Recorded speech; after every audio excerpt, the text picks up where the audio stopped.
Pernah nggak ada yang menggunakan susuk, lalu bercerita kepada kakak tentang keluhan yang mereka dapatkan setelahnya? Misalkan jadi penyakitan, keluarganya mengalami kerugian, atau mungkin karirnya malah menurun.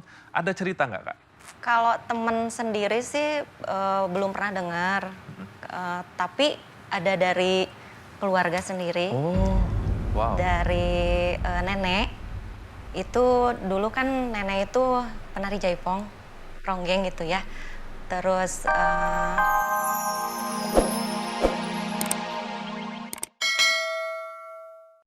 Assalamualaikum warahmatullahi wabarakatuh. Dalam alam semesta terciptalah makhluk, baik yang gaib maupun yang nyata.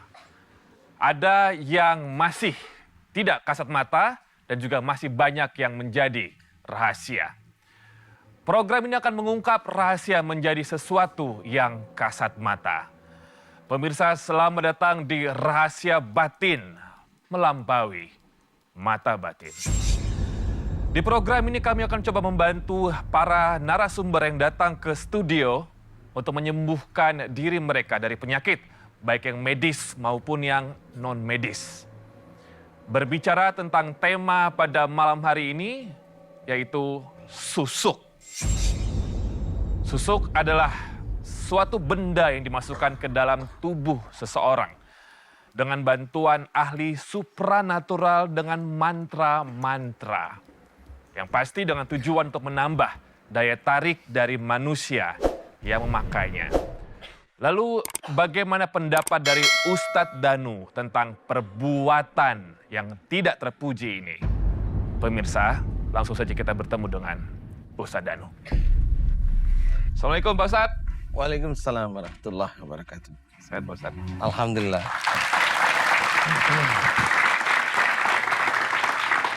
Ya Pak Ustadz, Ya. jadi kalau ngomongin soal memasang susuk, Ya. ini kalau dari range 0 sampai 10 bahasa awam ya Pak Ustadz ya, ini nilai dosanya seberapa besar Pak Ustadz? Masang susuk, pakai amalan, kemudian ada jin yang masuk, kemudian dia menggunakan teluh, itu dosanya tetap sama, yaitu musyrik. Dosa besar yang sulit terampuni, sulit ya. Sulit. Ya, bukan tidak terampuni, tapi sulit terampuni. Sulit terampuni Ya. Pak Ustadz. Agak sulit itu maksudnya butuh proses ya. Ya. Butuh proses, karena bisa aja prosesnya itu keseriusan dia untuk tidak kembali lagi ke hal seperti itu. Kemudian adakah barang-barang musyrik itu ada di dalam tubuhnya. Kalau namanya susuk, emang susuk itu bisa nggak diambil atau hanya cuma barangnya aja, kan banyak ya. Nah, hal-hal tersebut itu memang itulah yang saya berpikir bahwa Allah itu sulit untuk mengampuni dosa musyrik ya. Ya, itu dalam bentuk apa aja sih Pak Ustadz kalau dari pengalaman Pak Ustadz yang tersimpan di dalam tubuh mereka yang menggunakan itu? Yang saya amati orang-orang yang punya susuk itu, ya di dalamnya ada makhluk aja, di titik-titik dia dipasang susuk itu ada makhluk. Jadi umpamanya untuk biar dilihat itu orang itu suka sama dia, tertarik tuh ya biasanya di kening kayak gitu.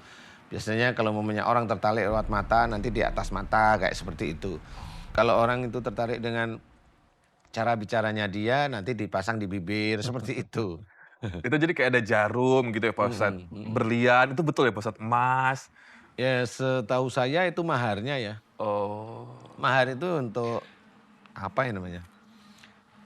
Mas kawinnya. Jadi kalau mamanya susuk berlian itu karena memang yang dipasang ini jinnya mintanya berlian. Persoalan itu berlian itu harganya hanya 50.000 ya nggak tahu ya. Berlian apa itu Pak Ustadz 50.000? Iya kali pecahan kaca di pinggir jalan kali ya nggak tahu. Mungkin di pasar ASMK deh Pak Iya. Ustadz ya.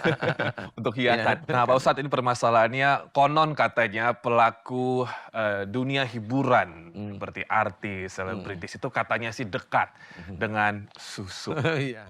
Saya nggak tahu dengan bintang tamu kita malam hari ini Pak Ustadz ya. Seorang penyanyi dangdut yang selalu energetik di atas panggung. Pemirsa, ini dia Nita Thalia. Assalamualaikum Kak Nita. Silakan. Selamat datang. Waalaikumsalam warahmatullahi wabarakatuh. Selamat datang Kanita di Rahasia Batin. Ya, tadi di awal sebelum mengundang dirimu, Robi sempat menyampaikan kita pelaku seni, pelaku di dunia hiburan, dilihat masyarakat dekat dengan hal-hal yang berbau dengan alat bantuan ini. Ya, saya nggak mau nembak ke Kanita, tapi kalau misalkan teman-teman sendiri pernah nggak ada yang menggunakan susuk, lalu bercerita kepada kakak tentang keluhan yang mereka dapatkan setelahnya. Misalkan jadi penyakitan, keluarganya mengalami kerugian seperti atau mungkin karirnya malah menurun. Ada cerita nggak kak? Kalau temen sendiri sih belum pernah dengar, tapi ada dari keluarga sendiri, Oh, wow. dari nenek. Itu dulu kan nenek itu penari jaipong, ronggeng gitu ya. Terus sekarang sudah meninggal. Almarhum itu katanya, konon katanya itu masang susuknya memang banyak hampir di seluruh tubuh. Terus meninggalnya itu agak susah. Meninggalnya agak susah. Terus sakitnya juga memang lama sekali ya. Itu bertahun-tahun sakitnya. Terus pas meninggal itu susuknya kan susah lepas. Terus itu dibantu katanya pakai daun kelor gitu. Baru bisa Iya. sakratul mautnya mudah gitu ya. Betul gitu Pak Ustadz, kalau misalkan orang konon kata masyarakat kalau pakai susuk meninggalnya susah. Ya wallahu a'lam bishawab. Ada beberapa yang seperti itu ada, tapi saya memang pernah mengalami nggak cuma kayak neneknya Kanita. Mbak Nita ya. Saya pernah mengalami bertemu dengan orang yang sudah meninggal 20 tahun tapi masih hidup. Hah? Iya.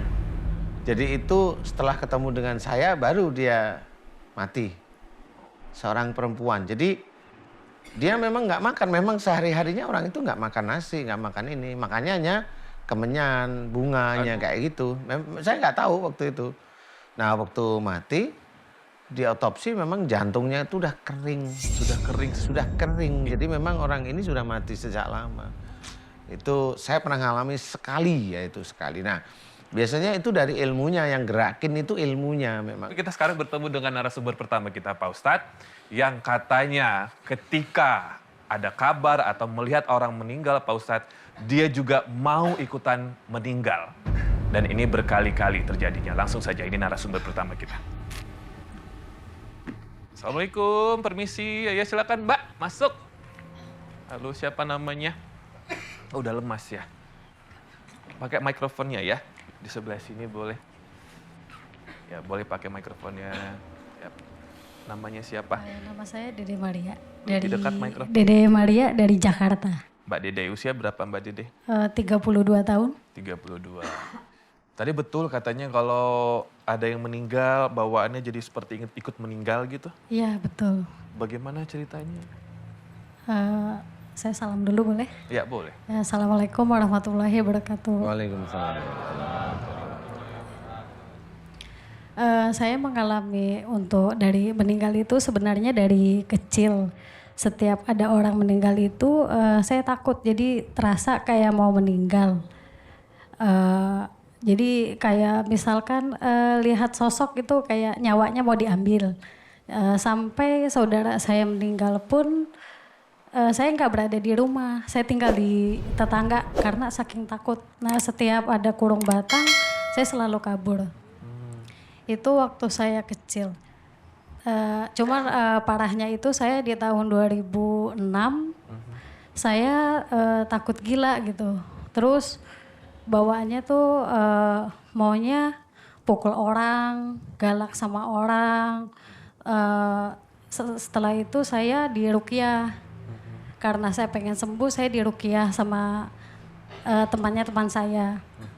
Nah setelah diruqyah itu banyaklah bisikan yang masuk. Oh, malah semakin banyak. Iya, semakin banyak bisikan itu. Kayak misalkan ngelihat rumah orang itu, saya maunya dobrak pintunya, terus ngamuk di situ. Cuma saya nggak ngerti sih maksudnya apa, gitu. Terus kalau lihat orang bawaannya galak, gitu. Terus dorongan bisikan bunuh atau mau tarik orang tuh kuat, gitu. Seperti itu, Mas. Itu kalau sudah menikah, mohon maaf. Saya sudah menikah. Sudah. Itu dalam hubungan dengan lawan jenis atau dengan suami sendiri masih ada bisikan-bisikan untuk melawan, jadinya seperti durhaka sama suami gitulah istilahnya. Sampai sekarang masih ada kayak melawan suami, mukul. Kalau bisikan itu saya enggak ya, kalau itu enggak. Sudah sembuh dari bisikan-bisikan itu. Kadang suka hilang, tapi kadang suka muncul lagi. Sampai bisikan membunuh? Iya. Masak-masak kalau bisikan itu muncul, pisaunya saya cepet-cepet taruh. Anakmu gimana kabarnya? Anak alhamdulillah sehat. Sehat, yakin? Sehat. Nggak dicekek kan? Pernah sekali. Pernah sekali. No. Tapi nggak nyampe di banget, saya langsung istighfar, astagfirullahaladzim, ini anak saya gitu. Suamimu ngelihat di depan suami kejadiannya atau lagi tidur? Suami saya kerja. Oh kerja, jadi pas lagi nggak ada suami terjadinya? Iya, jadi bisikan itu lebih cenderung